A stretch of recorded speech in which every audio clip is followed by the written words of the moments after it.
வணக்கம். நான் எழுத்தாளர் இமயம். இன்று தமிழ்நாடு ஆதிதிராவிடர் மற்றும் பழங்குடி நலத்துறையின் சார்பில் ஆதிக்கலைக்கோல் என்ற 3 நாள் பயிற்சி பட்டறை இங்கே நடைபெற இருக்கிறது. இந்த நிகழ்வினை மாண்புமிகு தமிழ்நாடு துணை முதலமைச்சர் அவர்கள் தொடங்கி வைத்திருக்கிறார்கள். மாண்புமிகு ஆதிதிராவிடர் நலத்துறையினுடைய அமைச்சர் தலைமையில் இந்த நிகழ்வு 3 நாள் நடைபெறுகிறது. இங்கே ஒரு மிக முக்கியமான கண்காட்சிகள் வைக்கப்பட்டிருக்கிறது. அந்த கண்காட்சியை துணை முதலமைச்சர் அவர்கள் கிட்டத்தட்ட 40 நிமிஷத்துக்கு மேலாக பார்வையிட்டார்கள்.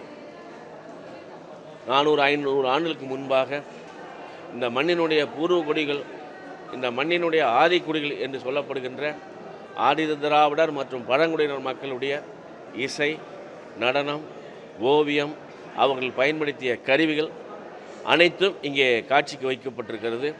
இந்த காட்சிக்கு வைக்கப்பட்டிருக்கிற பொருள் வெறும் பொருள் அல்ல, இது ஒரு வரலாறு. 400 ஆண்டுகால 500 ஆண்டுகால தமிழ் மரபின் வரலாறு, ஆதிதிராவிட மக்களுடைய வரலாற்று பொக்கிஷம், பழங்குடியின மக்களுடைய அவருடைய வாழ்வியல் அடையாளங்கள். இந்த அடையாளங்கள் மூலமாகத்தான் நீங்கள் தமிழ்நாட்டினுடைய வாழ்வியலை நீங்கள் கண்டுபிடிக்க முடியும். தமிழ்நாட்டினுடைய பண்பாடு, நாகரிகம், அறிவு, கலை என்று சொல்லப்படுகின்ற அனைத்திற்கும் இந்த பூர்வகுடி மக்களுடைய கலைகள் தான் முதலாக இருந்திருக்கிறது. இந்த ஆண்டு மட்டும் இந்த நிகழ்ச்சி நடத்துவது என்பது ஒரு அரசு செய்யக்கூடியதா, அரசால் செய்ய முடியுமா, அது சாத்தியமா என்றால் நிச்சயம் சாத்தியம் என்றுதான் தமிழ்நாடு அரசு நிரூபித்திருக்கிறது. கடந்த ஆண்டு இதே போன்ற ஒரு பிரம்மாண்டமான ஒரு நிகழ்வை தமிழ்நாடு அரசு நிகழ்த்தி காட்டியது. இதே ஆதிதிராவிட நலத்துறை தான். குறிப்பாக தாட்கோ நிறுவனம் மூலம்தான் இந்த நிகழ்வு நிகழ்த்தப்படுகிறது. கடந்த ஆண்டு இந்த வரலாற்றிலே முதலாக தமிழ்நாட்டில் இருக்கக்கூடிய ஆதிதிராவிட நல எழுத்தாளர்கள், பழங்குடி நல எழுத்தாளர்கள், ஓவியர்கள், கலைஞர்கள், தெருக்கூத்து கலைஞர்கள், பறை இசை கலைஞர்கள், தோல்பாவை கூத்து நடத்தக்கூடிய கலைஞர்கள், தமிழ்நாட்டில் உள்ள மொத்த கலைஞர்களையும் வர வைத்து அவர்களை பேச வைத்து அவருடைய வாழ்வில் அனுபவங்களை பேச வைத்து அதை புதிய தலைமுறைக்கு கடத்தக்கூடிய ஒரு பண்பாட்டு நிகழ்வாக அவர்கள் நடத்தினார்கள். அதே பண்பாட்டு கலாச்சார நிகழ்வாக இந்த ஆண்டும் அந்த ஆதி கலைக்கோள் நிகழ்வு நடத்தப்படுகிறது.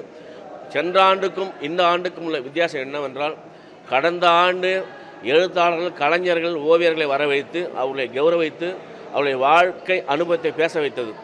இந்த ஆண்டு 3 நாள் பயிற்சி பட்டறை என்பது இந்த ஆதிதிராவிடர் மற்றும் பழங்குடியின இளைஞர்கள், மாணவர்கள், கல்லூரி மாணவர்களை வரவைத்து அவர்களுக்கு தங்கு வசதியும் உணவும் அளித்து 3 நாட்களுக்கு நீ ஓவியம் வரை விரும்புகிறாயா, ஓவியம் வரை கற்றுக்கொள், நாடகம் கற்றுக்கொள்ள விரும்புகிறாயா, நாடகம் கற்றுக்கொள், சிறுகதை எழுத விரும்புகிறாயா, சிறுகதை எழுத கற்றுக்கொள், கவிதை எழுத விரும்புகிறாயா, கவிதை எழுது, நாவல் எழுத விரும்புகிறாயா, நாவல் எழுது என்று தமிழ்நாடு அரசு அனைத்து வசதிகளையும் ஏற்படுத்தி கொடுத்து அவர்களுக்கான பயிற்சியாளர்களையும் இங்கே ஏற்படுத்தி கொடுத்திருக்கிறது. ஆகவே அந்த பயிற்சியாளர்கள் என்னை போன்ற எழுத்தாளர்கள், நாடக ஆசிரியர்கள், ஓவியர்கள், தமிழ்நாட்டிற்குரிய மிக முக்கியமான கலைஞர்கள்லாம் வரவழைக்கப்பட்டு அவர்கள் தொடர்ந்து 3 நாள் பயிற்சி அளிக்க விரும்புகிறார்கள்.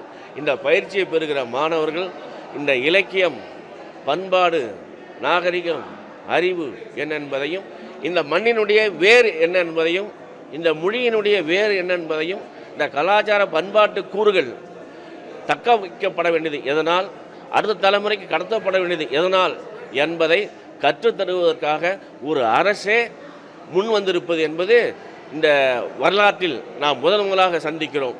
இந்த வரலாற்று வாய்ப்பை ஏற்படுத்தி கொடுத்த தமிழ்நாடு முதலமைச்சருக்கும் ஆதிதிராவிட நலத்துறைக்கும் இந்த நேரத்தில் நான் நன்றி தெரிவிப்பது மிக முக்கியமானது.